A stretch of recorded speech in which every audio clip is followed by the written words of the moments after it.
This is Pace the Nation. When you climb up that hill, well, eventually you'll come down. If the wind's at your back, you never wear a frown.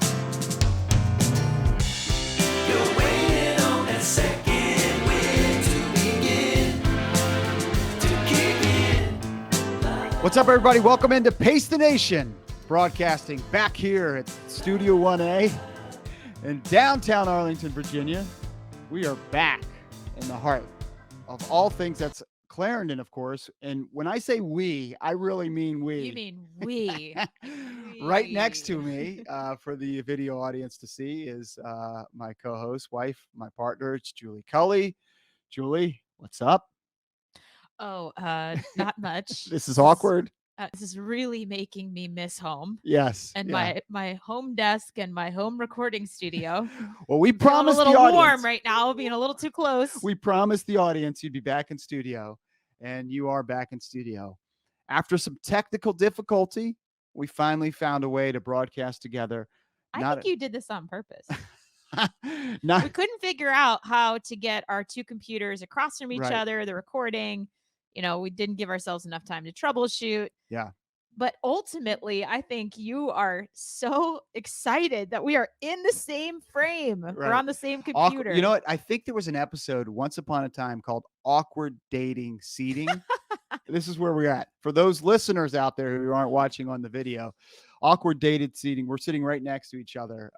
We might as well have a milkshake with Yeah, Two with two straws. straws. But we made it happen. We're here. We're in studio. I'm glad you're back. It was tough last week. I'm telling you. I thought I'd be able to run the show, and I was by myself. I had a great interview with Cooper Tier. I mean, who's going to be here to throw jabs at That's you? true. That's the problem. There wasn't the back and forth. I really underestimate how much I need the back and forth. Because, I like to dominate the interview and talk all the time. No, never noticed. But it was tough not having you here. I couldn't share, stories from home with anybody. Well, Chris would have listened, but he doesn't have the context that you have. But it's good to have you back, and we promised the audience, and we delivered on that promise. That I would return to the heart of all things. Yep, here you are. So great show last week. Missed having you here. We're going to figure this out. You'll be across the way next time. I think I'm going to try a couple things with Chris, and I think we can get there. But I didn't have stories that I could bounce off of you, or a partner in crime to commiserate with. And this is what this has been weighing on my mind that I needed to talk about before we get to our great guest that we have today. Don't worry, we do have an amazing guest that you helped us secure. But first, like But usual, first, let me let's talk about my running. I'm worried about my running. I have a hernia. I've been diagnosed with a hernia. I want to call it a sports hernia because that sounds better, because it sounds like I did something through sport to get the hernia. So I went to the doctor. I was like, "Is this a sports hernia?" She said, "No, this is a hernia." I said, "Can we Can call I it? call it? Can I what call it a wanna sports hernia? call Because- it? yeah, Can I so- give it a name? I think the hernia happened because I run with the dog, and we have this German Shorthair Pointer, very well documented on the show, and she pulls and pulls and pulls and pulls around my waist, backwards, forwards, herky jerky runs. So I think that's what caused it. But I have this hernia. My doctor would not allow me to call it a sports hernia, but she did allow me to run. So that was good. So I'm putting off the surgery because I can run, because I know once I have the surgery, which is a minor surgery, no big deal, I'm going to be on the shelf for, what do you think? A couple weeks, 3 weeks? Couple weeks, yeah. So it's a If they really say big 3 dilemma weeks, right you'll now. do 1 week. If they say 6 weeks, you'll do 1 week. So It's a big dilemma. I don't think you're going to listen regardless. So I need the audience feedback. I wanted to bring this up. So tweet me at Run Pacer, tweet me at Pace the Nation. If you've had a hernia and you're a runner, let me know how long it took you to recover, because I'll cut that time in half. I I'll am be a at- runner. Oh, and yeah. I had a hernia. That's So right. should I tweet Yeah, you? tweet me. Because Please. any advice I give you, you're not going to listen Well, I'll to. listen to it here. Okay. Yeah. Got So it. how long did it take you to get back? I don't know. It was like 22 years ago. Oh yeah, so that was a long time ago. So if you've had one recently, let me know because I want to know how long I'm going to be on the shelf. That's really what my question is. I think the most significant part about this interaction that you had with your doctor, and now this is true Chris Farley form. Mm-hmm. Your doctor agreed to Let me run. let you run, Mhm. but said you couldn't lift more than 10 pounds. Correct. Which, like, our child weighs, all three of our children weigh a lot more than 10 pounds. I don't know. The garbage probably weighs more than 10 Laundry, pounds. I definitely. mean, this is the most selective injury, but your running hasn't been affected. You Right. still go out for your runs.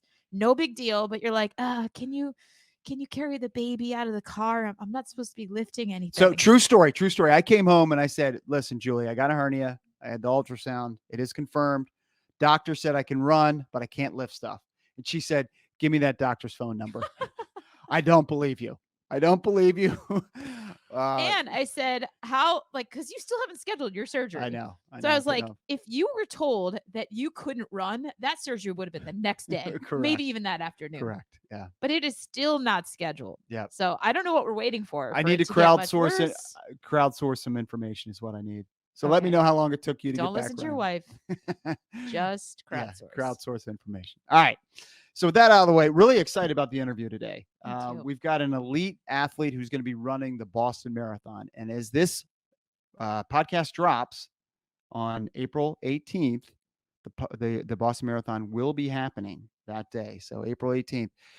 He led the Boston Marathon last year. It was a fall version of the Boston Marathon. Brooks sponsored athlete CJ Albertson is going to join us, and really interesting guy. So he comes at training from a whole different direction. So we're going to have a lot of good questions for him and see how he feels about the upcoming Boston Marathon. Can't wait.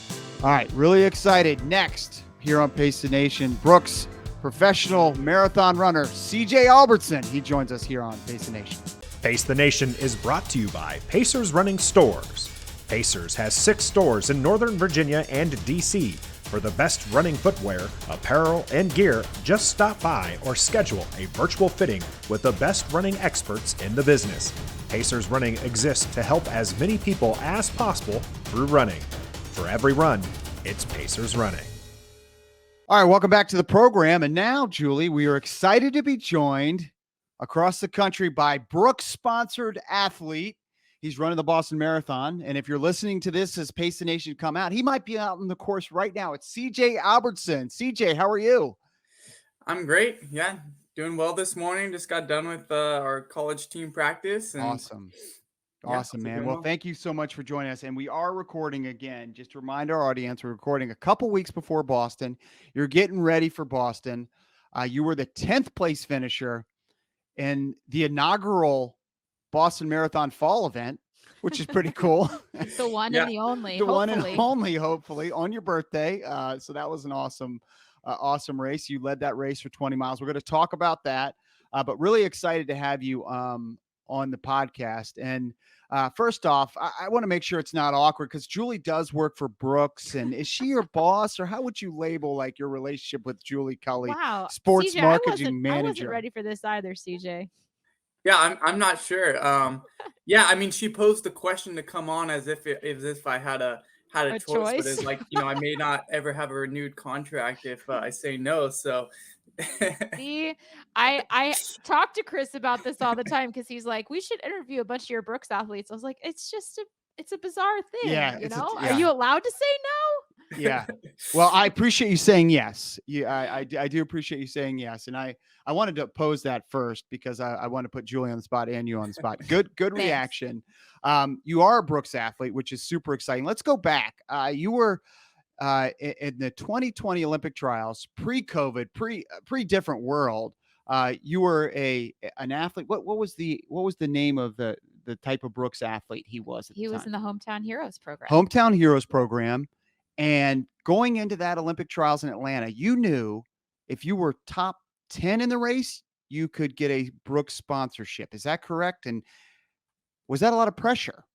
well, no, I mean, if I was top 10 in the race, I could get some money. Yeah. That was like part of that contract deal, but there wasn't any sponsorship tied to that. Gotcha. A few weeks before I had done, I think I had done some like good training runs, and I think people thought I was gonna run fast, and so I had kind of talked with the previous sports Yep. marketing Sports marketing person. manager. Yep. They were Steve. like, Yep. hey, Yep. after the trials, like, you know, we may want to like keep you around because you're we're anticipating you're gonna run well, and we'll just kind of see how things go. But if you like us, we kind of like you, so let's talk after the trials. So but that was literally like a 5-minute phone call probably, and then I did run pretty well at the trials, so then we continued that conversation, and yeah, then I signed on. So And that that's was the kind of how I first got time, started. you were seventh at the trials in 2020. Just outside of the Olympic team, but right there in the mix. That's the first time a lot of people knew who you were. But take us back a little bit. You're a California kid, good high school runner, and then ran for Arizona State. Were you a star high school, college runner? I don't know if I was ever a star. I mean, I think in high school I had my moments. My freshman year, I finished my freshman season ranked second in the country in the mile. Didn't turn out to be a miler, but I thought I was going to be. And then my junior year, I ran 14:51 at Woodward Park, which up until this year was actually the junior class record, and then Wow. all the Newberry Park boys smashed that. But so that was like kind of a big deal when I ran that. It was a really fast time, and I was fourth at the state meet that year. I would have won like 22 of the past 25 state meets, but we just had a really fast year. So I had some success there, but I never finished like even top 20 at a national meet or anything. So I wasn't necessarily like a star, but I had some success. And then in college, my first 2 to 3 years, I was maybe mediocre at best, or below mediocre for Pac-12 standards. And then my redshirt junior year, I made nationals in the steeplechase. I didn't make the finals, but that was probably like my best college thing. Was I made a national meet. But I definitely wasn't a star. I don't think anyone would have known me. I never made nationals in cross country. I really was never close, actually. And yeah, I ran like 13:50 in the 5K, which was, I mean, good, but not like. I mean, now there's like 100 guys that do that every year. Right. So Right. I was a solid runner, but definitely not a star by any means. Yeah, and I feel like that fits. You do fit Brooks. Then you're a grinder, right? You're a really hard worker and a grinder. And do you feel like you outwork people? I don't like to have that mentality. I feel like for the marathon, you like it's a. I feel like for the marathon, like you can't have this mentality of you're working hard, because it is. I mean, yeah, like you running a lot, so it's physically demanding. But if you have the mentality that you're also just grinding every day, it's like you can't have that mental effort and that physical toll. Like you can't have both. It just like I feel like would wear you down. So in my mind, I really don't work all that hard. You like a marathon is just kind of jog around all the time. Even our fast workouts, you know, we rarely touch 5K pace. We'll go like 10K pace, maybe a little faster, but it's still kind of just, even if I'm running like 4:30 pace, like worldwide, it's like, like Sure. the beasts are doing stuff at like 3:30 mile pace. So it's like, I'm just kind of, everything's really casual. And so I guess you could look at it as a grind, but I like the kind of longer stuff. It's kind of just super mellow and chill, and go out and run 5-minute pace for a long time. And just, it's like, Yeah, it's not, to me, it's not a grind. It's just like, I'm just kind of out here running and around. and, the, and our audience going out and run 5-minute pace is not as easy as it is Super for casual. CJ. But you do train alone as well, right? So that's a little different than some of the other competitors, like you mentioned, the Hansons, who's another Brooks sponsor team. But training alone, why do you do that? I mean, kind of just out of circumstance. I mean, I coach like a college team, so I mean, I'm around runners all the time, but yeah, I mean, just from like where I live and like just my schedule, and really no one here could really run with, like, it just, there's not really the like options to have training partners. There could be a few times when maybe like for like a speed workout, I could find some people to run with, and sometimes I'll go out to like a high school, and like every once in a while, not lately, but like I'll hop in some reps with people for like some fast stuff. Or like I'll hop in reps with like my 800 guys, like if I want to get some speed stuff in. But yeah, I mean, it's just kind of like my situation. But I think it's also somewhat of a help, or somewhat good, because I'm not good at not being competitive. So college was a little frustrating because you're in workout groups, and like you're supposed to like work with your workout groups and hit paces and stuff, and like if I'm with someone, I just want to beat them, and I know it's practice, but I can't really turn that off. And so when you're doing 115 miles a week, and you have to, you kind of should keep things controlled a little bit in terms of faster workouts. If I was with people every day, like I don't know, I would probably run too hard all the time. They wouldn't love you as a training partner, is what you're trying to say. No, I wouldn't be a great training partner. And then like when we're doing long runs, like I did like my long run yesterday, when I opened up at like 440, I don't think anyone would like it. So they probably would. It was downhill. I prep for Boston, but yeah, I do. I don't know if people would like all the runs that I do.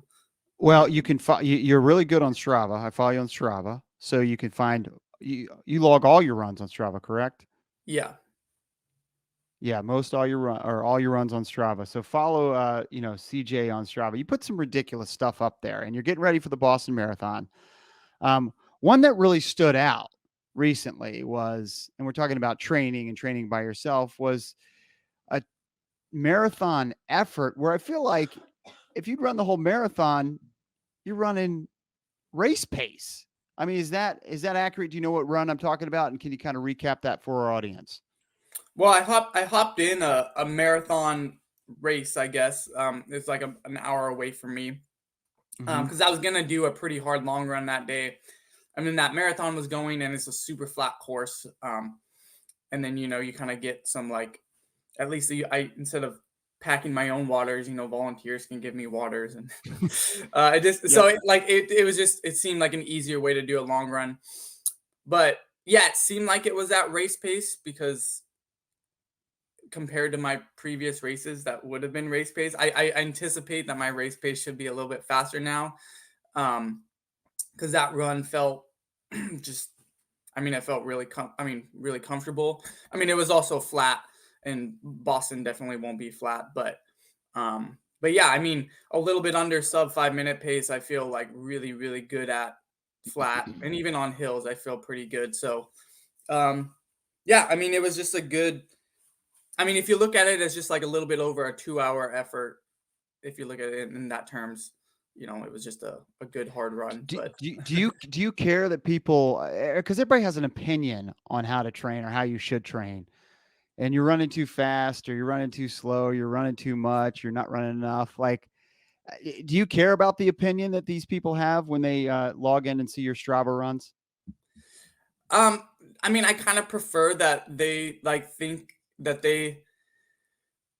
I kind of prefer that they have like somewhat negative opinions, because then it's like I'm kind of like forced to like race fast at some point, like because like no one can, like, if I just go out and beat everyone, then no one then it's like, well, you're wrong. So Right. it doesn't really, but it's like you kind of want to, or at least me, like I kind of want to have a little bit of that pressure, and that's not why I do those runs, but as a secondary thing, it's nice to have like that just kind of like pressure, like, yeah, like I'm supposed to run fast, like, and then people like always throw out numbers. Oh, he does this run, he can run like under 207 or something. It's like that's pretty fast. But then it's like, yeah, like I want to be in a spot where I expect to go out and run 206, or I expect to go out and run with the 12 guys in the race that are sub 206. Like, because like I haven't traditionally been there in the past, but at some point you have to expect that out of yourself in order to like actually go out and be able to do it. And it's like, yeah, you don't really care what other people think, but when other people expect you to run really fast, it also makes it a little bit easier for you to believe that. It's like if everyone in the world believes you can basically run close to the American record time, then it's like, okay, yeah, I can do, yeah, like I can do that. Like it just makes it doesn't make it a sure thing, but it makes it like become more tangible and more real. Right. So, I mean, yeah, I I guess I could look at it negatively, but I don't know. Right. Yeah. Yeah. I like it. I like that you're not as intimidated. That's great. I agree. Recap what the stats of that workout were. So the distance, overall time. I just have this vision of you, CJ, like you've got this data, and you're like so excited to upload it into Strava. It's like you're like dropping a bomb real quick. Like, let's just see how people react. Yeah, right. Let's see how the crew on Well, Let's that Run run, it reacts. was supposed to be just a standard marathon. We ended up going long because the lead bike missed a turn, and so we went like a little over 400 meters long. So it ended up being like 26.5 something miles. And I ended up running 4:59 pace. I wanted to get out the first half kind of like similar to what I felt like maybe a marathon would be. So I ran my first 13.1 at like 64:20. And that felt like really good actually. Like I've never ran like mid 450s and been like, oh, that was like I didn't have to like push to do that. And then I backed off a little bit towards the end, like between like mile 18 to like 24, just kind of like I didn't want to actively push at any point in the race because I was already running a marathon and running fast. So it was like I don't need to like dig down for anything because it's just a run. So so I think I ran somewhere between like 5 minutes to 5:05 for like a handful of stretch of miles towards the end. So the overall pace ended up being 4:59 pace. But so and this is an actual training run for you, but a race. I mean, was there anybody within 20 minutes of you? No. The second place guy was 30 minutes back. I mean, people must have been like, what? This guy take a wrong turn? Like what? Well, yeah, that is what they thought because they DQ'd me because at first I thought it was because I went off course, but then I think it was actually they thought I just ran too fast and they didn't know where I was and they just were like, this doesn't seem right. This doesn't compute. So Wait, they actually DQ'd you? Did they reinstate you? They did reinstate me, yeah. Okay. And all right, so what was the overall time for this? It ended up run? Officially it says 2:12:08 because they stopped timing me and I'm pretty sure they just made up a time at the end, but there's a picture of me crossing the line at 2:11:57, so I don't know, whatever. Yeah, this guy loves bits. Do you know what a bit is? Do you understand what a bit is? Like it's a bit of data? Yeah, well, he's a science. CJ's a science guy, so you're gonna have to explain. Like, just a bit is like is something you do that I don't know, garners attention. Yeah, no, I got it. Yeah. Okay, so he doesn't. He's doing a bit because he knows what a bit is. Yeah. See, I like that meta game there. So we're going to talk about some of the Community. So we're going to talk about some of the other bits that he does in a minute. But I want to go back to the fall Boston Marathon. That, man, I mean, you led that race for 20 plus miles. But we're not going to call this a bit, though. No, that was a race effort. Wasn't a My bit. goodness. Or was it a bit? It was an elaborate bit for Brooks, a marketing scheme. There we go. You got more TV time than any other athlete out there. So success, CJ. Nice work. Yes. And dude, finally, I mean, it's like, all right, they're going to catch him. They're going to catch. Finally, it was like, nobody's going to catch him. He's out there for so long. I mean, it was like, so you led the Boston Marathon for 20 plus miles. I mean, did you think that you were going to win? I mean, you must have thought you had a darn good shot of winning the thing. Yeah, I mean it didn't really cross like. No, I always thought they were probably going to catch me until around halfway, and then they told me I had like over a 2-minute lead, and then that's when I was like, just probably like everyone else in the world, there's actually a chance there's a shot catch me. Yeah, so it was like. For the first part, especially the first 4 miles, the first 10K, even up to like 10 miles, like, I'm just thinking, like, I'm just kind of running my own pace. Like, they're gonna ratchet down the pace and catch me pretty quick, like at any moment. And then they just didn't. They just kept running their whatever pace they were running, like, and then yeah, and then as the lead grew, it's just like, if I can just run fast enough, I mean, they like they're running out of time as far Right. as how they can catch me, and then my lead's actually growing. So it was like, yeah, I really, before halfway I didn't think about it, but then after halfway I was like, wow, this is a, I mean, I know it's probably still a slight possibility, but it's like I have a chance if I can just, It's pretty awesome. If you run just well. hang on. And for those who don't know, Boston is super hilly, up and down.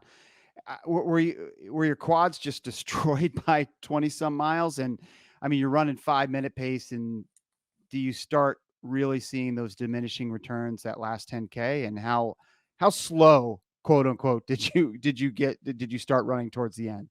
Well, not the last 10K, because the last 5 miles is downhill. So that Right. was actually, I ran pretty fast the last 5 miles because the pack caught me. I was able to drop back down into the 440s on the downhill miles. So that was I ran a pretty good last 8K, and my quads were okay. I do a lot of the distance runs that I do and the type of long runs that we just talked about. Those kind of prepare me. So I typically don't like break down like that. Like my legs, I mean, my legs will get fatigued, and but they're not like totally shot typically. So I was Mhm. okay once we got back to the downhill, but I was pretty tired in that midway portion, and usually like around like miles 16 to 20, like you're not close enough to the finish that you have that adrenaline, but Mhm. you're tired from the race, especially if you got out at a pretty good pace. And then all the hills were there too. So none of the miles were really that slow until the Heartbreak Hill mile. So like Mhm. mile 21. Yep. Um, that one was pretty slow. Like it was a lot slower than I anticipated, because I knew it was gonna be slow, but I think I ran like somewhere around 5:30 or at least high 5:20s, and so that was my slowest one. So I went from like around 5:30, and then immediately we hit the downhill mile, and I dropped back into the 440s. So there was a huge and also just like being alone in the most tiring part of the race and the hardest part of the race, that was another reason it was slow. And then, but I got some adrenaline when the whole pack passed me and we could go downhill again. So What then I mile was that? At what point did they catch you? just before 21, because like heartbreak ends like just before 21, and then the mile marker I think is like you start going down for maybe like 50 meters or something, and the mile 21's right there. Well, props to you. You still ended up in 10th place. Pretty amazing. Top 10 How did you do that, Boston Marathon CJ? is amazing. When they crept up on you like that and they passed you, like what was your thought process? Well, I'd been preparing for that because I figured like they were gonna catch me at some point, and then I'd have to race. So I was, yeah, and they caught me at a good time because we were almost at the top of the hill. So in my mind, I was just thinking, okay, I know like I'm a good downhill runner. So if I can just like get back into a rhythm, like I can kind of be able to go with them. So I basically just I found a way to like accelerate the last. I mean, we only had maybe less than 100 meters of the hill left. So I basically just like ran it as hard as I could to get to the top, somewhat within reach. And then I pretty much just decided I'm going to run as hard as I can until I can get back into the lead or with the lead group. And then we'll just figure it out when I get there. Cause like I knew if I like Unbelievable. hung back and was just by myself,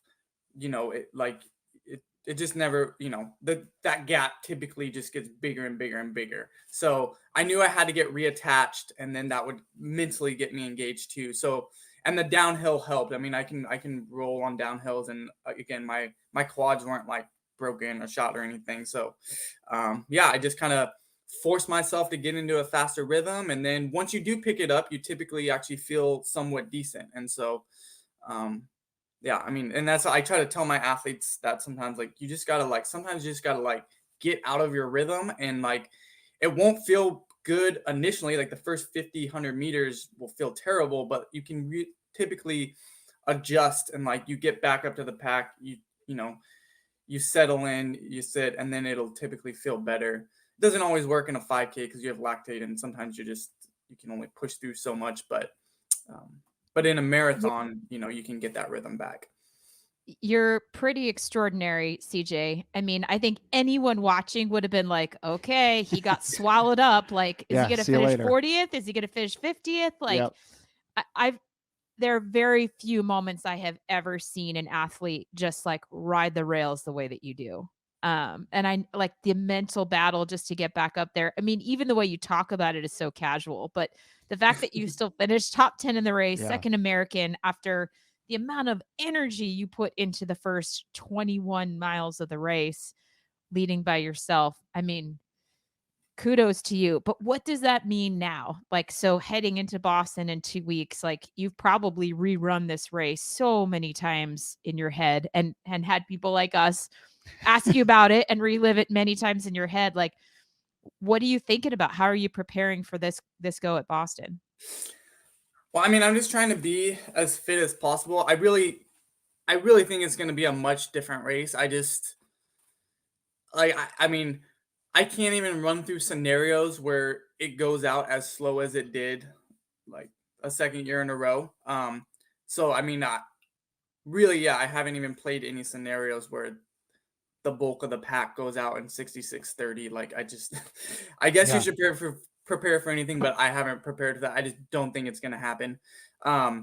If it does, then I'll have a massive lead again, but it's not going to happen. So there's just so many good guys and so many good half guys that like someone's going to run, remote. I mean, for them, even like a 64 half is super conservative because it's downhill, and there's multiple 202 guys or like, so like there's just so many fast guys.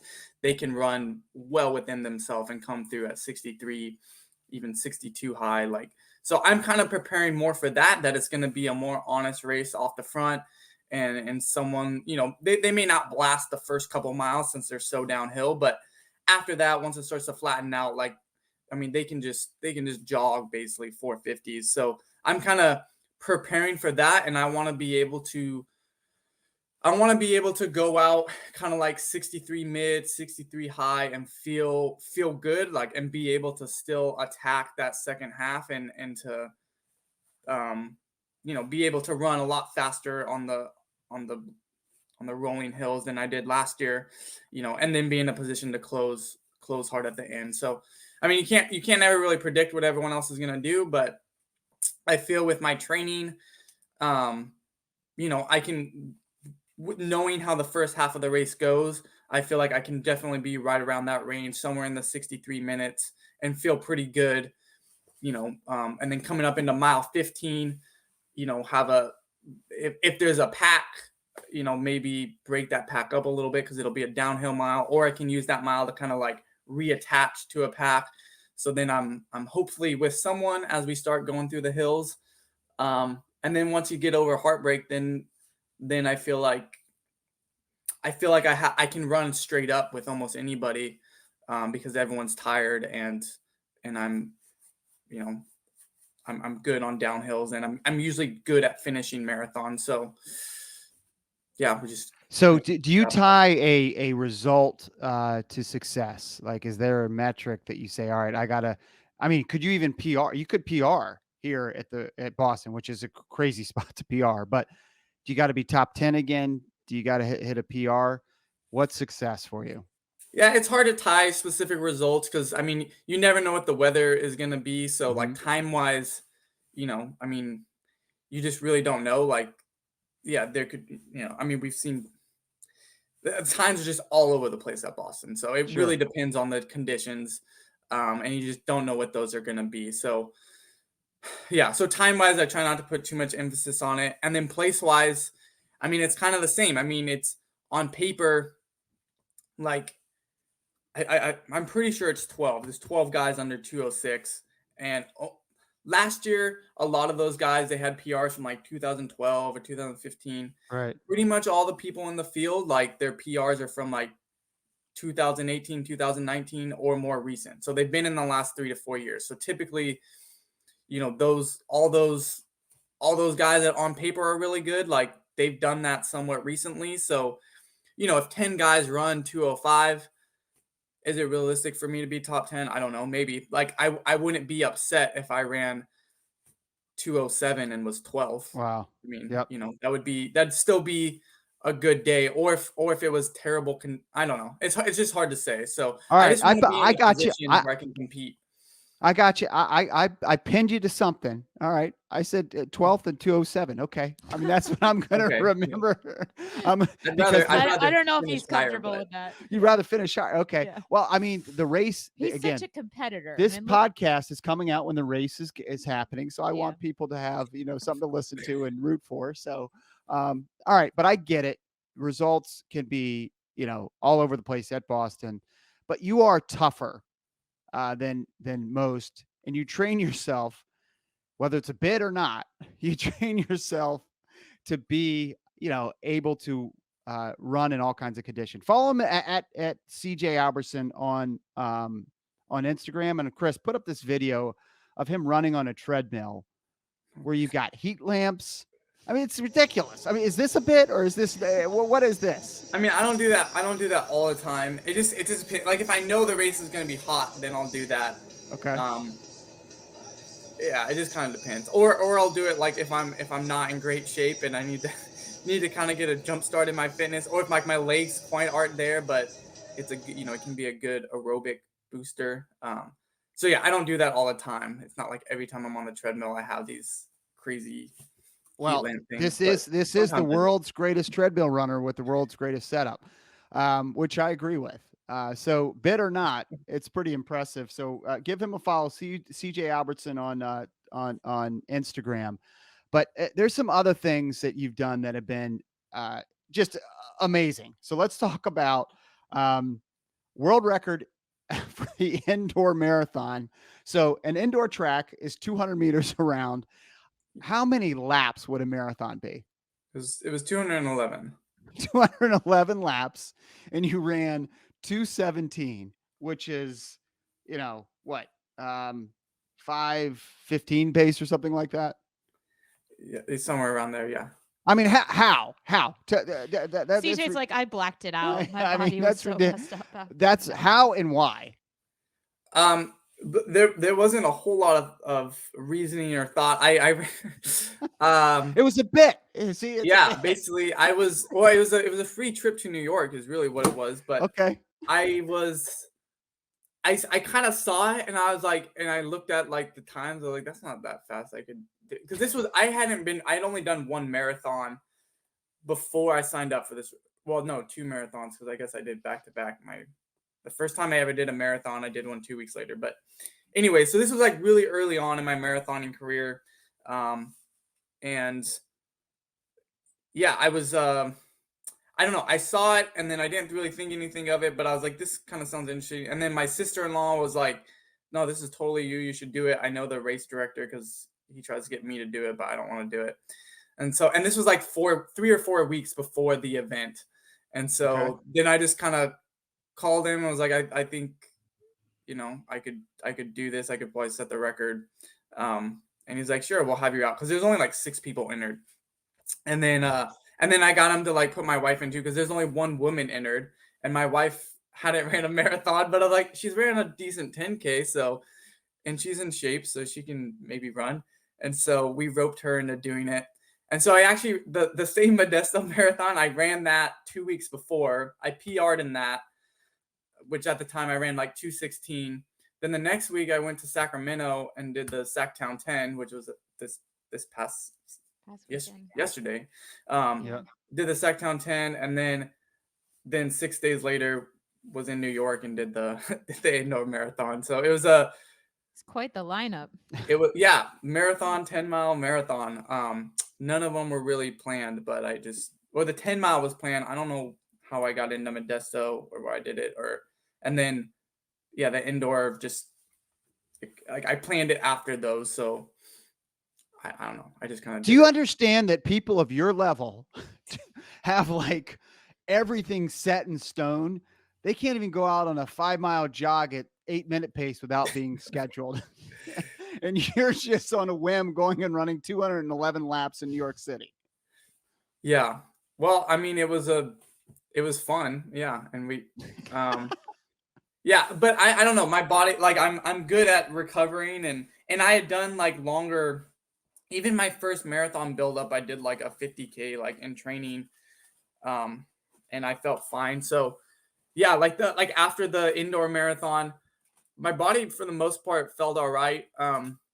We walked like 8 or 9 miles around like Manhattan area after, because I had never been to New York, and I don't know if I think my wife maybe had gone when she was younger, but I don't know if she appreciated walking that much because she was a little tired.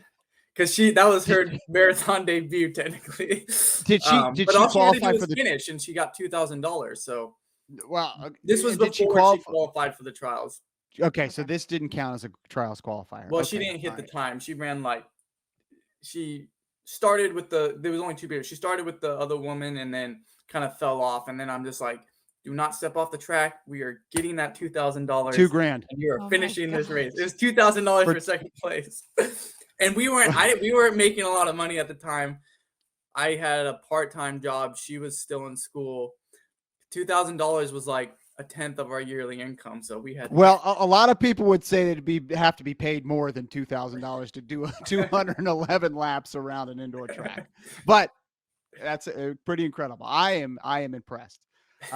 Also, the other impressive kind of outside the regular realm of marathon running and training was the 50K you did.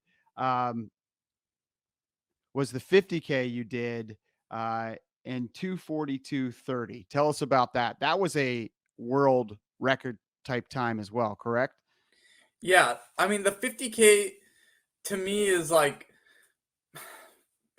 basically a marathon. Like that extra 8K doesn't like, I don't know, Right. it doesn't really affect me too much.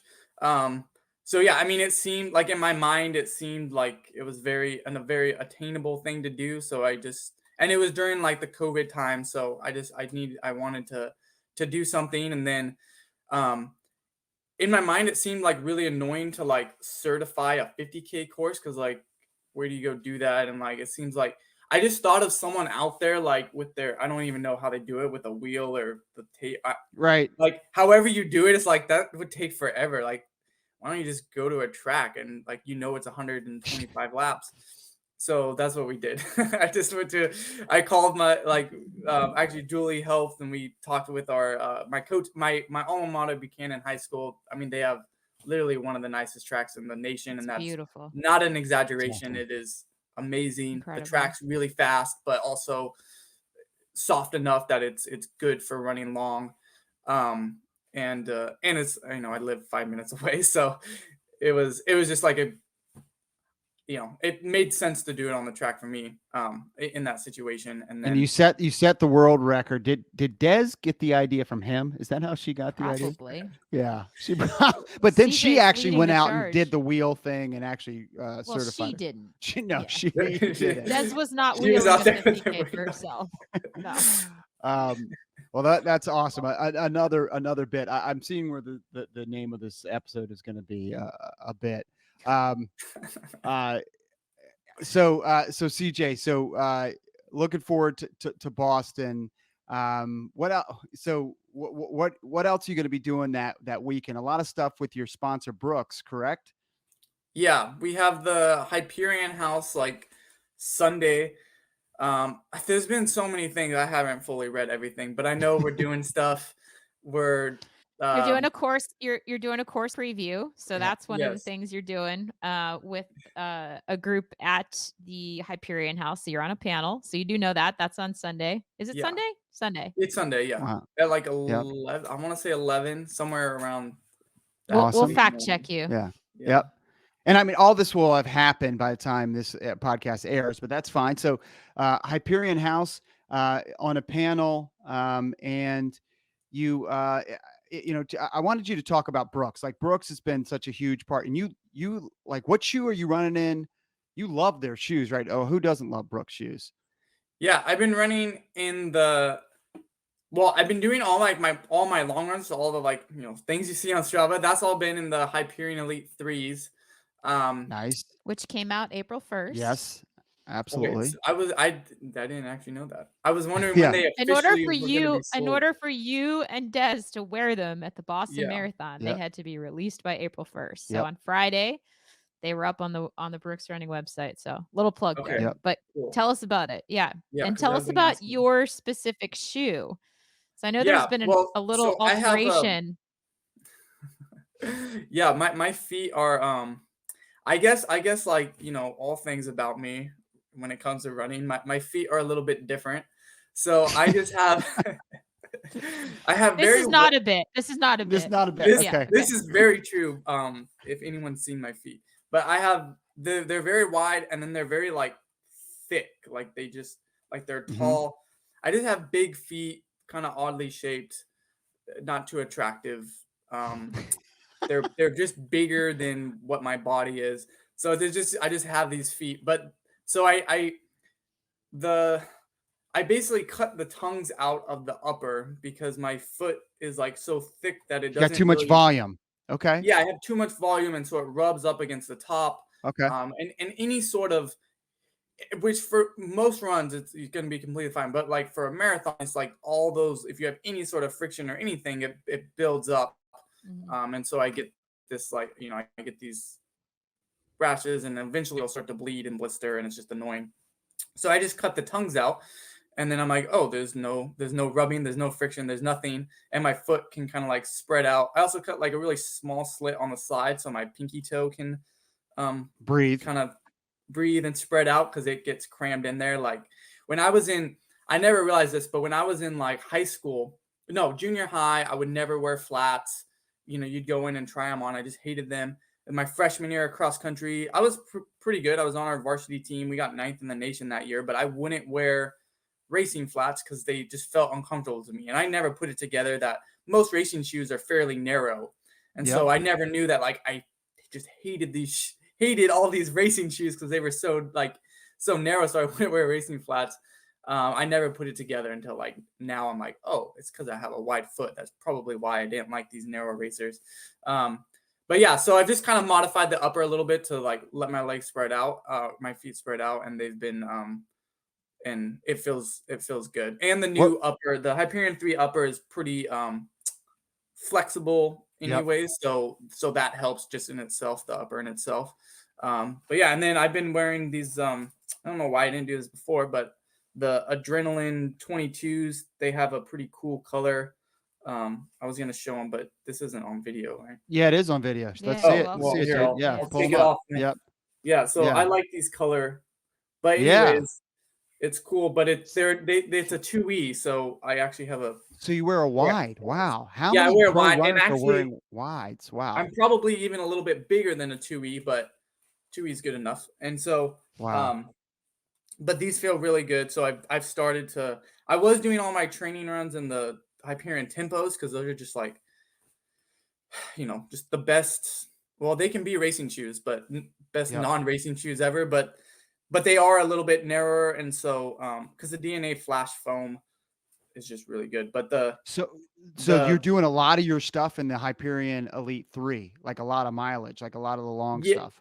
like my long Yeah, runs and my hard workouts, and then now I've Wow. switched to my easy runs. I'm in these Adrenalines because they're the they have the 2E, and so I feel a little bit more comfortable. And for the audience who isn't on video, they were the camouflage colorway. I think that's kind of camouflage-ish. Yeah, it's But like anyways, black yeah, and gray. it's a White. pretty cool looking shoe.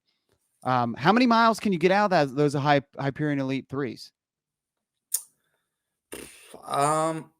Seems like I don't know. I've ran a lot. Lot. And A lot. I have Okay, one a here lot.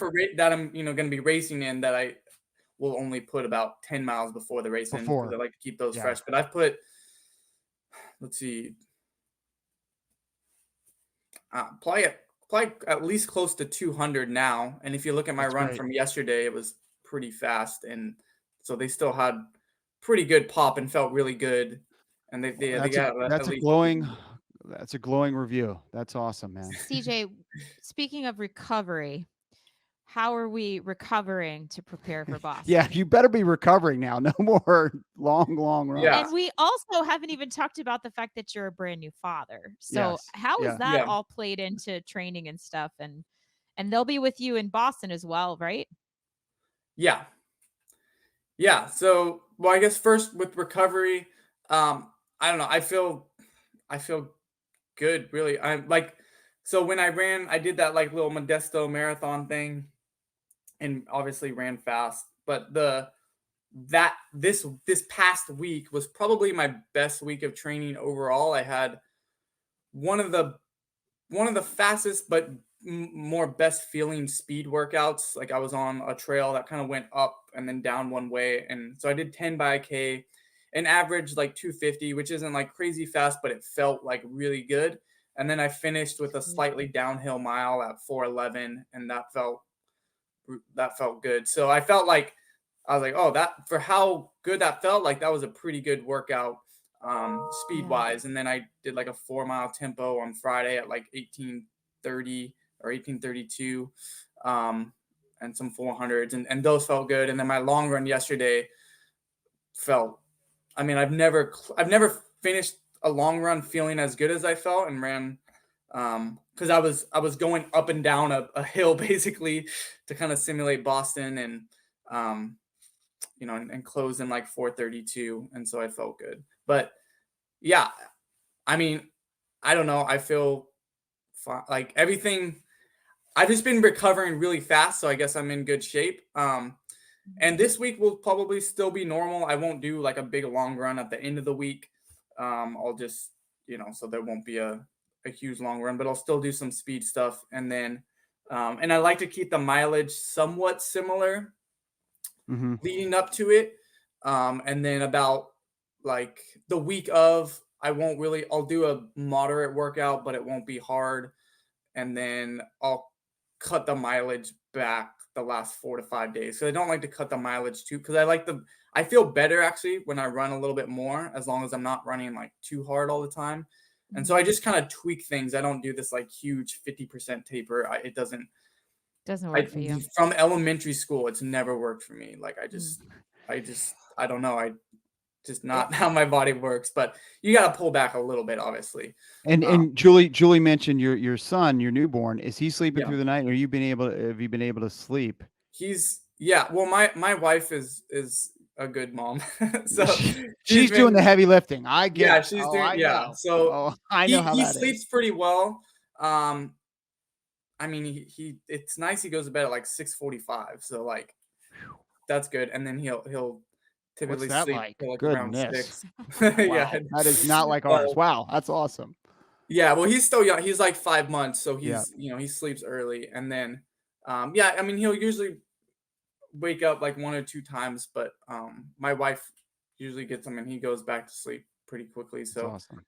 I don't actually wake up in the middle of the night. So so Wow. she's great. Wow. Yeah. So you don't know this about Chris, but Chris has run how many years of sub 3 marathons? 23. Okay, 23 years in a row of sub 3 marathons. Sub 3. Yeah. And my son was born our third son was born in August, and Chris was training for New York this fall. And I allowed him to sleep so that he could hit this next sub 3 marathon, because it's part of this streak. Yep. Yeah. But now that I'm talking to CJ, I'm like, no, your sub 3 is like it's a joke. Nonsense. Yeah, Talk about a bit. Right. It's a bit to get more sleep for sure. But it's CJ's wife is doing it. Hey, CJ, I needed a lot of rest so I could run that 650 pace. That 650 pace is really hard. It's all relative. I did. It's the same effort. Yeah, exactly. One's a true athlete, and one's a wannabe. One's an old, washed up hobby jogger. Guess which one's which. So awesome, CJ. Well, dude, I really appreciate your time. Look forward to seeing you. So if you're listening to this podcast, again, this is going to drop on the day of the Boston Marathon. CJ will be in the Brooks uniform, probably hyping up the crowd as he did, which is insane. He's Oh, leading the Boston those Marathon. were literally the most money Brooks run happy shots was ever run- taken. I mean, ever. what are you doing? You're winning the Boston Marathon and you're hyping up the crowd like you're a mid-packer, like me, like a washed-up old guy. But I guess that's just what the energy of the Boston Marathon Yeah, it was does, right? amazing. Yeah, no, I mean, you have to just soak it all in, and it was a Yeah. lot of fun. And Yeah. but yeah, I mean, just I think having that more casual mindset is really the mindset you have to have in a marathon. And like Kipchoge's never ran hard in a marathon ever. Mhm. I mean, Yeah. when you look at him, Right. that's what it looks like. It's like, Yep. Drew's just out here. It's a nice little Sunday run. He's gonna go shopping later. Like, he's just, I mean, Walk- it's just like, but everyone, even though he's like the best ever, it's like everyone, like, you have to run as if you're the best ever. And so, Yeah. like, you just It's got to be gotta- easy. Yeah. I mean, he probably didn't walk 8 miles around New York City after his marathon, but that, you do each his own. Maybe he did. Went You out could for- have if you He wanted. could have. Little Uh, Lonnie. Well, dude, I really appreciate your time. Again, follow him on Instagram, CJ Albertson. We'll post a couple things from your Instagram on this video feed. Man, I don't know whether you had a choice or not, but I really appreciate you joining us on Pace the Nation. Thank you, Great stuff, CJ. man. Thank you so much. Yeah, thanks for having me on. It was fun. It was really fun. Great times to CJ Albertson. He's going to run the Boston Marathon. He was a top 10 finisher last year in the fall race. He joined us on Pace the Nation. We're going to take a quick break and be right back after this. Pace the Nation is brought to you by Pacers Running Stores. Pacers has 6 stores in Northern Virginia and DC. For the best running footwear, apparel, and gear, just stop by or schedule a virtual fitting with the best running experts in the business. Pacers Running exists to help as many people as possible through running. For every run, it's Pacers Running. All right, welcome back to the program. And thanks again to CJ Albertson for joining us on Pace the Nation. Great interview, fun interview with CJ. Thanks to you. A forced interview with CJ? Forced? Was that forced? No, I'm just kidding. I don't know. That's what I was going to ask you. I appreciate you producing or helping make that interview happen. How much forcing did you have to do? How much No, twisting of he's his such a arm good did you have to sport. do? No, he's a great sport. Yeah. So Yeah, awesome guy. And I don't know whether we got to the bottom of the question whether it was bits or not bits, or I mean, what we do maybe the audience can decide. what we do know is that it definitely he doesn't take it too seriously. Mm-mm. And I think that is one thing I'll take away from the interview. He's such a curious athlete. I mean, I think you could probably talk to him for 3 hours Yeah. about all the different things that he does and the things that he's tried and have found success in, and like the heat lamp thing. But I mean, I think there's a lot more where that came from. I Yeah. would be curious just to see like the full setup around that treadmill. Yep. But he's a really interesting athlete to follow. Yeah. People who aren't like everybody else, they're often mocked. So if you're mocking CJ, bad on you, because maybe he's the one who knows more than all the rest of us. I know. I think that's why when he drops that Strava data, that he's just like, People go bananas. see what And happens. it's a certain set of people, who go bananas. But anyways, I go bananas because I'm pumping my fist, excited about it. But I do think, the ease that he runs with is super important. And that's Yeah. a really good lesson. So look forward to seeing CJ out there. 207, 12th place. That's what he set. So we'll see what he does. It's a stronger field. There were so many marathons last fall that I think some of the elites were spread out. There's gonna be a ton at Boston this spring. It's fun to follow the elites. I think what's so interesting is like the way that he's talking about his preparation. Mhm. Like it could be a completely different race. And I think, the average person that's going out there has a particular pace that they want to run, and they're kind of in their own space, like going after their own goals and stuff. When you think about this like tangoing that happens at the Yep. front and what they have to be, physically and emotionally prepared for, it's a lot. I mean, he's got to prepare for every circumstance. Yeah, sounds like he's ready to go though. All right. So thanks again, CJ Albertson. And thanks again for you making that happen. All right, we're gonna get out of here. Yeah, I We- can't we- sit this We close to you for this long. we made it happen, Julie. Well We done. did it. We did it. Yeah, We're we'll have to in person. figure out. I'm We're- hoping to make it across the Yeah. table from you next yeah, time, but this awkward, especially like- with the weird caricature right between Yeah, us. But all right. So thanks again to CJ Albertson. Thanks to Chris behind the scenes. Thanks to you, the listener. For Julie Culley, I'm Chris Farley. This is Pace the Nation. We'll see you next time.